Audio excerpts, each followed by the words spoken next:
It's time I got on with it, really, isn't it? This one, it's been sitting in my yard for far too long. And it's a Vogue SE, 1989, one of the first Vogue SEs that was out there. Anyway, we're getting back onto it.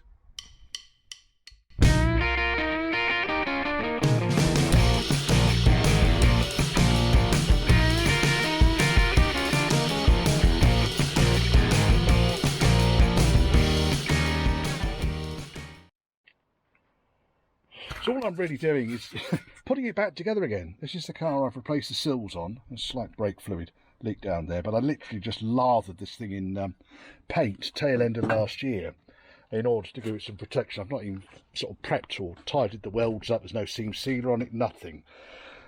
So this is pretty much exactly where I left it at the end of the last episode. And we're now, we're now this year. So I think really the trick here is to get as much of this loose material back onto the vehicle.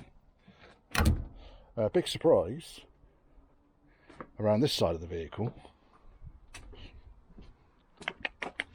I put the customer's doors on. So these things have been kicking around in my container since, well, he bought them over about 1,000 years ago. But yes, so the car was originally Trocadero red, and he's going back to, this is Ardennes green, isn't it? Yes, looks like Ardennes green. But both of these doors, they both just went straight back on. Didn't need to adjust the hinges. Whew, beautiful. That one probably could go that way a little bit, but that's just being fussy. So other bits and bobs I've done, I've been putting the bulk of the dash in, really, just so it's not on the floor. And the other thing I really want to do is to make up the seat support. Here's the inner, no, sorry, that's an inner wing off it, I think. Might be an inner wing off it. Can't remember. Yes, it's got the ABS sensors up, so that's an inner wing that came off this car. It's been an inner wing just a little bit too long, that one. Right, so here, ECU and electronics. Front seat support I took out because it was floating. I'm really doing absolutely no good whatsoever. I need to make up the bottom edge of this again. The easiest way to know how much steel I need to add on is to compare it against this side. And you can see why I positioned it exactly that distance from the container. So if I now position this in front, I can use a ruler, we can see that that lip there is pretty much where it needs to be, which is good. So I can make up the bottom edge of this, put a decent flap on it, and that can be welded back in. Then I can get the seat in. I'm ordering up the bits to get all the steering and everything together, because I've rebuilt and bushed the front axle out, and then, well, nothing happened with it. Needs to do a tiny bit of welding on the bottom of the A-pillar. And then really just finish up the work I've done. These red doors, they're mine, they're from my stash. It won't start. I've got no idea why it won't start. I have removed a world of aftermarket alarm system from the car, which is a horrible bloody setup. So that's all come out, and really I'm going to have to go through and diagnose what the issue is as to why it won't start. There'll be a reason. So it's a 3.9.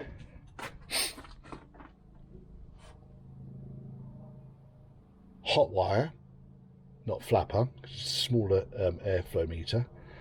3.9 hot wire, non-cat, non-lambda V8. And I've got a feeling that my problem's going to lie with one of these sensors here. So I think really the first port of call might be lobbing Rover gauge on this and seeing what it can see. But that's not a today job, that's another day job. So before I get to that point, it's going to be a case of tidying all the bits and bobs up that are lying around this particular project. Tidy it all up, get the surfaces cleaned up. That looks like it might be an ABS cable, doesn't it? Wabco, yeah, ABS. So I don't know, should that go all the way through to there? I hope so. Have I? Might have got that bit knotted up in there. Anyway, we've got distracted already. I've been lucky because it's not been pissing down with rain all bloody day long, which I am delighted about. Absolutely bloody delighted about. Yes, things moving right direction on this car. And this is all part of my bloody great big yard tidy. If I can get this back onto its all four wheels so it drives and it stops, then, you know, I can use a bit more of my yard. But really, I want to get this thing finished. Lincoln Green is almost there.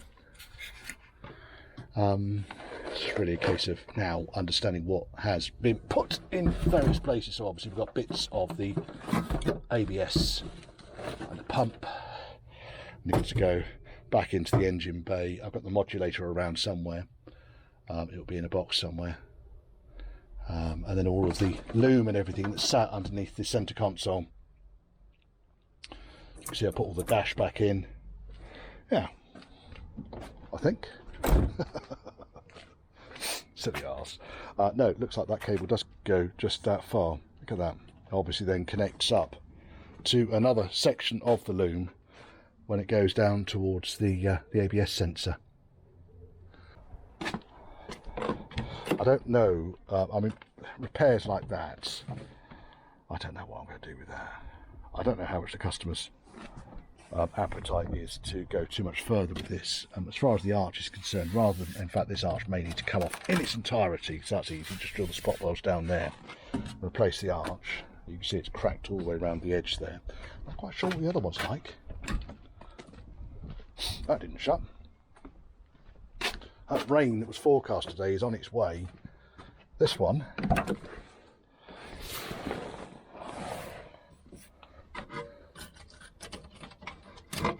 that was pretty good.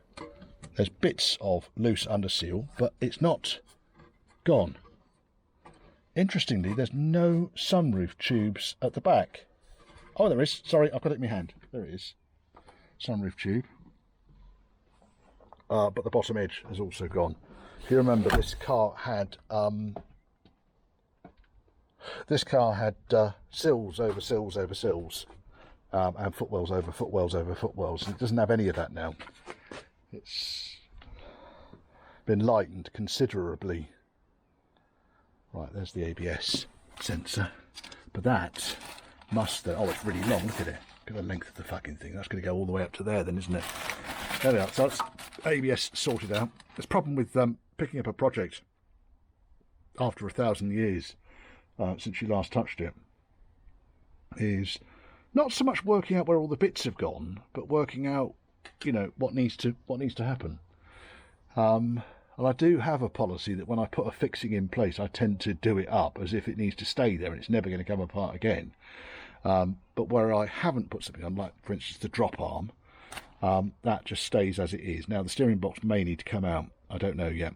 We'll see. Probably just see if we can clean it up in situ. All of this stuff up here is actually fairly solid. So what I'm going to do is I'm going to go along that with a zip wheel, because it's only really just started to rust underneath the seam seal. And I thought, do you know what? I'll feed the loom through. That's a good laugh. I can do that. And then I think rather than melting, I think that has just been some weapons grade ham-fisted gibbery there with a flap wheel. Not at my hand, I can tell you now, because it was all wrapped up. But there was a bit of loose tape like this, and I was just like, fucking hell. Yeah, I know it's not me because I didn't do any cutting there. Oh, crikey. Anyway, soon tidy all that lot up. It's just been flapped over the top. I used butt connectors for that, bot connectors, just to splice the two pieces of wire back together again. Those not familiar with bot connectors, they look a bit like that, come in different sizes. Pink is the small size. You put them on, you crimp them tight, you heat them up with a lighter, and they basically seal in.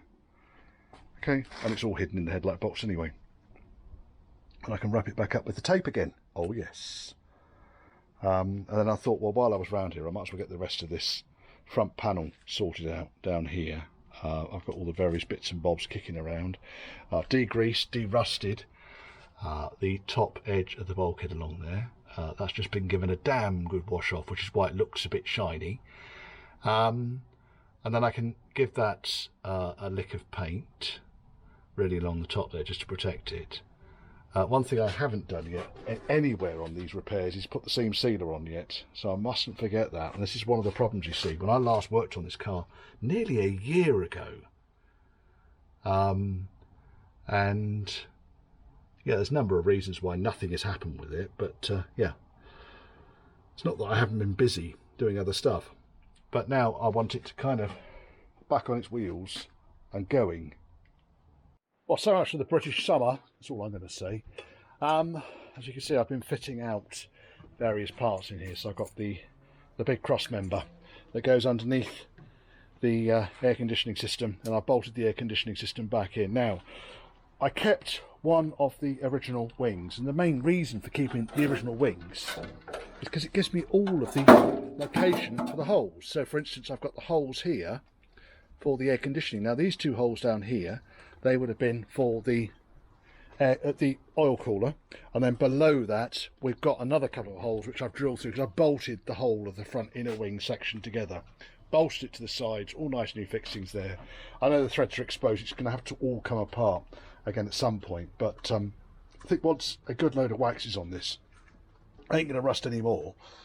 I'm not convinced about this this particular device, though. I think it might be a bit on the fucked side. There was certainly no gas in it when I took it apart, so it's likely that there isn't going to be any gas in it when it goes back together again. Those are oil pipes. I need the aircon pipes, which have kind of not been fitted yet. Right, because it is pissing down with rain on me and I'm getting soaked here, I'm packing up. As you can see, things are inching forwards. Well, that looks a bit different, doesn't it? Right, so customer turned up, brought all the panels up with him. I still need to secure some of these panels in place, but that's just roughly located. Drop the doors onto the hinge pins. How does that open? That opens like that, I think. Oh, God help us. It's easier opening than the front door now. There we go. That's open. Ouch. Oh, he's trapped something up there. What's that? Oh, it's because the door's been upside down, that's why. I can go down there. Yeah, that's in the bottom now. There we are. Got distracted. The ghost train is being quite good there as a doorstop. So really, on this, putting this thing back together again, getting all these gaps and everything sorted out, connecting all the electrics up for the doors. I need a bit of welding to do on the bottom edge down here, so I probably will take this door off again. But today, I really want to fit up enough bits that I can get the front wings, or certainly this front wing, back in place.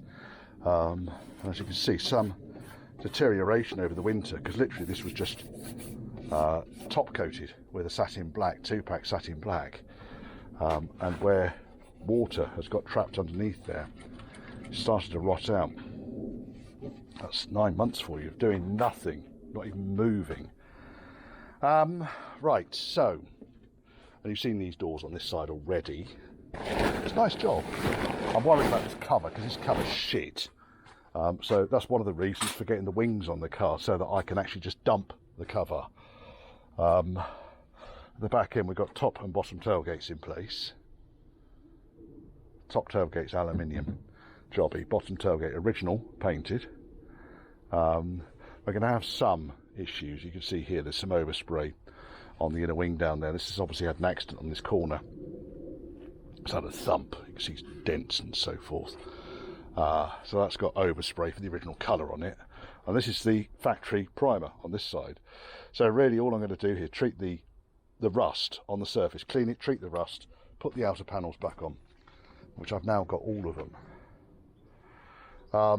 And then at the front end here, I've just been going through the various bits and bobs. So you have a rubber seal that goes there, and that really just stops stuff from the front hubs battering the backs of the indicator unit. Oh, it's quite bright out here today. That'll be the climate change, because it changes many times every day. Yes, I've just lost a viewer, a climatard. Right, and then at some point I'm going to need to work out where this thing doesn't start, but today's real focus is around, let's get this thing so I can dump the cover. I think that will see me happier then. Right, so on this side, really all I need to do is to put the seal in here. I need to just double check, make sure we've got all of the seam seal around the A pillar, around the top of the wing where it's been bolted to, which it has been, and then I can spray the area with wax, Dinitrol or something along those lines. I'll do the arches when everything else is finished, yeah, get this wing on. Then once the wing's on, I can do the back wings. This wing I'm going to leave off, as I said already. This back wing will need to come off again, but only because, and this is why I was trying to get this door open. Let's go through there. If I open this one, I have to put the handles on and then open. It doesn't open. Why isn't it open? Oh, we can work this out in a minute.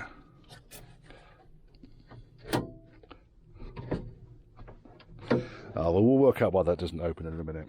Literally just put it on and shut it, bastard thing. But you can see the arch is actually corroded around the top edge here. Now, there's quite a big hole in there as well. I don't know if you can see in there. Quite a big hole. So I spoke to the customer, and the logical solution would be to take the arch off and replace.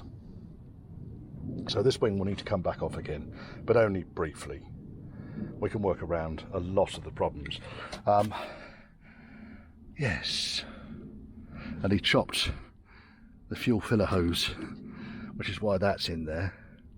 And again, just a case of going round, peeling bits of crap off, derusting, waxing, putting wings back on. So I don't need to video all this lot, but really just so you can see where we're starting out from. If that goes through, it doesn't, I don't think. I'm going to bang my fingernail against that just one more time. Where the rear cross member is, obviously that just needs to be jetted through and cleaned out. But yes, I've got a bumper somewhere for this as well, but there's no point putting the bumper back on until I've finished all of the back end. The boot floor needs riveting in as well. Right, you know what it is. It's the child lock has gone on. There it is. The child lock's engaged. Let's disengage that. Oh, it's all covered in paint. There we go. Right, that should do that. Now, that's what I was talking about. So I could potentially patch it, but then because of all this shit down here, it would make sense just to drill these spot welds down here and replace the fucking thing. So I'll order one of those up. Then we can get that done. Tell you what, your tyres have seen better days, haven't they? Yeah, I probably wouldn't want to use these on the road. God help us. What's the date stamp on them? Is there even a date stamp on them? Yeah, 2002, so they're a decade old. But look.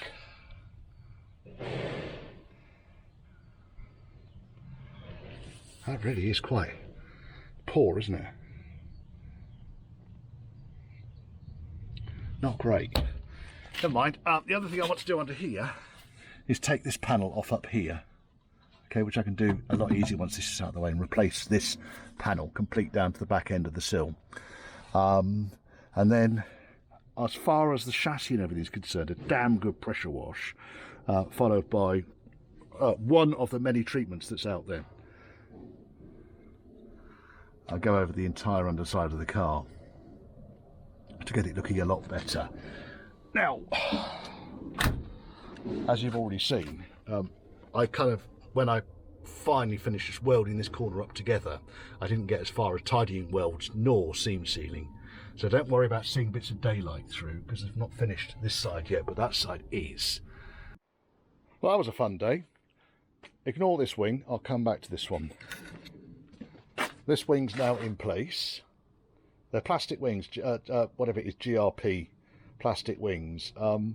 they're not the best fits, I'll be honest. And also there are differences in them. I quite struggled to get the deck and the wing to line up, and even now you can see that the bottom of the wing is higher than the door. There's not a lot I can do about it. It's as good as it's going to get, and I think actually looks quite nice.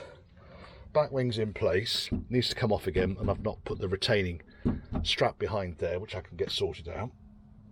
But I really just wanted to line all these panels up on here, because the customer's cover, in all of that biblical global warming we had the other day, the customer's cover has actually scratched the bonnet where it's been whipping around. Now these very, very, very light scratches they'll polish out, but I'm getting rid of the cover. What's happening here, again, GRP, ignore the fact the loom is hanging out here. If I lift, you can see how much give these GRP panels have actually got. So I want to finish off the welding on the bottom of the A-post. Similarly, this has just been popped into place for now. There's another hulking grate. Oh, it's just dirt. Grub. It's flying ant day today, by the way. I don't know if you've noticed. Fucking all over the place. Yes, I'm quite pleased overall. So I think really cover can disappear and this build can continue. Having finished this side, of course, I found that in the boot. I need to find out where the hydraulic hose has gone, because it'll be behind the aircon somewhere. I'm hoping I've fed it up and into where it needs to go. I'll soon be able to find it. It's probably just tucked in over here somewhere. One of the fairly standard A-post repairs that you can get, they are handed. It's a flat face on the inside door edge and a curved or a beveled edge on the other side. What I tend to do is, as you can see here, line it up with the panel. You get cut quite a lot of it off. I mean, the panel was that tall originally. Cut all that lot off, and then I slice it top to bottom, and really just make sure that I can get this thing lined up. So I'll weld in the section you can see first and foremost, and I will go over and tidy these welds up, and then doing the closing face. As you can see, just need to take a tiny bit more off up here, I reckon, and then that will lift that by the millimetre it needs. Then I can weld that in place. But that's the easiest way to do this. Then I can go over the inner wing, tidy up the remains of the welds, put in the bolts for the inner wing, and then the door and the wing can go back on again, and they can stay on. Once this is all done, of course, I'll fold over this lip at the bottom edge here, and just weld it underneath. But because of the kind of curvature, the bevel you've got on this edge here, that's the main reason I cut these panels into two chunks and just do it as two separate pieces of work. Otherwise, you're just making a rod for your own back, really. And you can see I've already managed to lacerate myself a number of times here. Sharp edges, chaps, be careful. And chapesses, of course. Yes. Right, and then once this is done, seam seal and put it back together. Well, it's been a flipping long day, but we now have the base of the A-pillar down there. I can't open the door wide up. I've been in, seam sealed everything. Yes. I've not attached the wing yet to the closing panel. That just needs to go in like that, and that will hold. Deck panels in place, bonnets in place. Right, start to brakes tomorrow. I also fitted the brackets here. I bolted them on, wax behind them, bolted on the brackets for the brake flexes. When it comes to these plastic wings, by the way, don't trust anything. You see the straight edge along here, yep, and then it curves back towards the door here. You can see I damaged the paint there. Oh, fuck it. Anyway, I've taken a lump of paint out the leading edge of the door. What I'm going to end up having to do is just basically cut that bit off, which is fine. Again, touch it up. Now, the other problem I've got, on the reverse side of the wing, being careful, folks, I'm being careful. We've got this panel here. This panel is not in the right place at all, in the slightest. Because when I line everything up, it's a good centimetre off this panel. So when I do up the spire fixing on here, it pulls the wing to such an extent that while this line is maintained, the arch is being pulled forward and distorted. Fucking thing.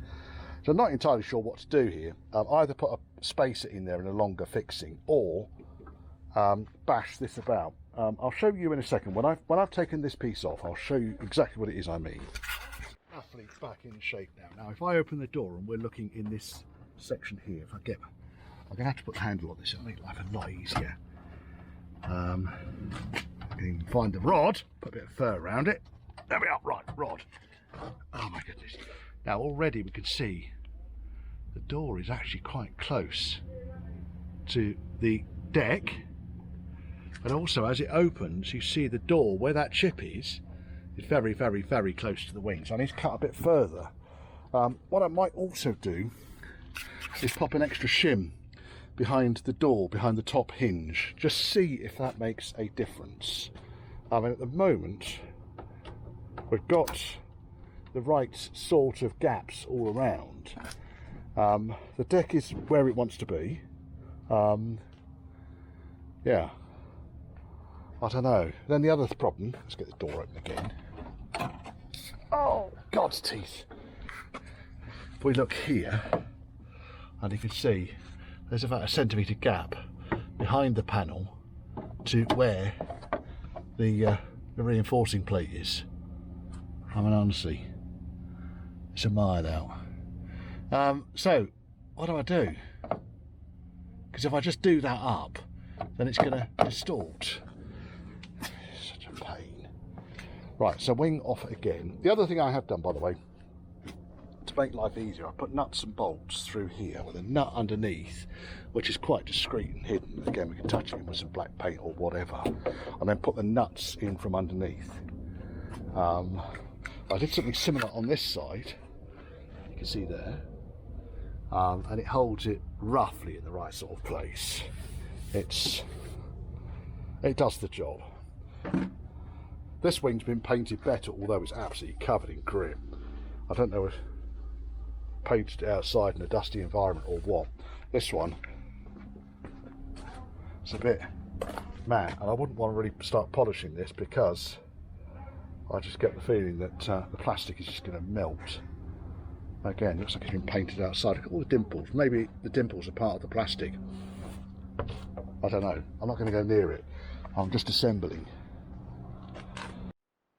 If you are thinking about plastic wings for these things, by the way, think twice. They just don't fucking fit at all. I mean, look at this gap here. It's like massive there, tiny there, massive there. It's not the door. This wing's worse than the one on the passenger side. Passenger side wing actually fits reasonably well. You can see there the gap is fairly consistent from top to bottom, but the driver's side wing, yeah, it's shite. It'll do the job for now. I'm annoyed about that. Right, okay, so other job I did yesterday, I got the new bobbins for the ABS pump, so that's all in. All of the brake lines are in, looking nice. I've not finished off and terminated them yet. So if we look into the wheel arch down here, I've just got ends here, and the reason for that is I don't actually have, oh hello Mr. Wasp, fuck off. I don't actually have, oh no, clear off. I don't actually have the flexis yet, so I've ordered a set of those up. We'll work out where we're going to go. That'll do that. Then I thought, you know what, I need to get this loom sorted out to work out why this engine's not running. So, I was having a quick gander around yesterday. Ah, there's the ECU. I wanted to find the tune resistor, which looks like that. Green, correct. That's a 470 ohm, I think, which is PRC 8172. It's only a resistor in a plastic bag, for God's sake, so don't get too excited about it. It looks like we've got the correct relays for ignition and for fuel pump. I'll double check those. When they've got the red stripe across the top there, that's the correct type. Don't know if they're working, of course. Coughy, cough. And then I thought, right, let's have a look at the ECU wiring here, because this all looks a bit, oh yeah, Oh, for fuck's sake. Ah. Yeah. Oh, bloody hell. Right, okay, so what we've got here is a world of additional and extra immobiliser wiring, which I'm going to have to go through and remove. I mean, look at it. It all needs to come out. So I'll take all these off, insulate all of the ends up, make sure everything is how it should be. And I'm just going to need to work my way around the car, really. Oh, that can go back on now, can't it? I need to work my way around the main ignition loom and work out what on earth is going on here, because just having bare wires and shit all over the place. I mean, look at it. It's horrific. So obviously they fed the immobiliser into the and the white and red will be the starter solenoid. So that looks like it's just joined up. Someone's obviously had problems with the immobiliser in the past and just wound the two wires together. And then we've got a take-off there. A lovely take-off there. I'm going to end up having to do quite a bit of work with this, I think. Let's disconnect this connector, because this is the ignition switch here. And you can see all the shite that's all over that. So I might have to remake that, chop it into pieces, remake the connections, resolder the connections, and get it back together again. Is there anything else here? They've got a few more, what are they called, Scotch blocks of joy up here. I might just have to take the nacelle off in order to work out exactly what's going on. And then, once I've done all that, I'm going to work out what the fuck this lot is down here, because that to me looks like immobiliser wiring that has integrated itself thoroughly into the ECU. It looks like a fucking disaster zone, doesn't it? I don't know. Some of it could be, some of it couldn't be. I don't know. I really don't know. I'm going to have to have a good look at it and work out what's going on there. Make sure everything's factory. Now, in order to do that, all I really do is get the printouts from my electronic version of the ROM. And it gives me circuit operator. We're looking at 92, but it's an EFI system, which would have been from about 89 when the 3.9 first came in as a hot wire system. So this is a hot wire circuit. And the only thing that this thing hasn't got, that my car has got, is the lambda sensors. And then we've got the loom. So what I probably need to do is just work out, I've got the ECU here, I've got all the pin numbers, just make sure that we're getting continuity and voltage through to each of these areas. But first and foremost, I think I'm going to sort out the various issues I've got with the loom, the obvious issues, and then we'll work through and see if we can tidy up what else is there. I've got some fault codes which I can plug Rover gauge into and see if we've got issues in the circuit anyway. I'll do all that before I try and start. The problem is that when we've been trying to start this, hickety-uppity, when we've been trying to start this, we're getting a spark and we're getting fuel, and the engine is rapidly flooding itself, and then once it's flooded, of course, it will not start. So that's one thing I really do need to kind of get sorted out. It needs to be able to start easily. So things like the throttle position sensor, I need to double check on, the air bypass valve, the fuel pressure regulator here, I've just knocked that off, but luckily I've got springs on there. Fuel pressure regulator, coils are Hokey 5000, green box of doom, so we might see if we can get a Bosch coil on there. And then as far as the loom is concerned, most of the loom seems to be okay. The electrics that I yanked out are all in here somewhere.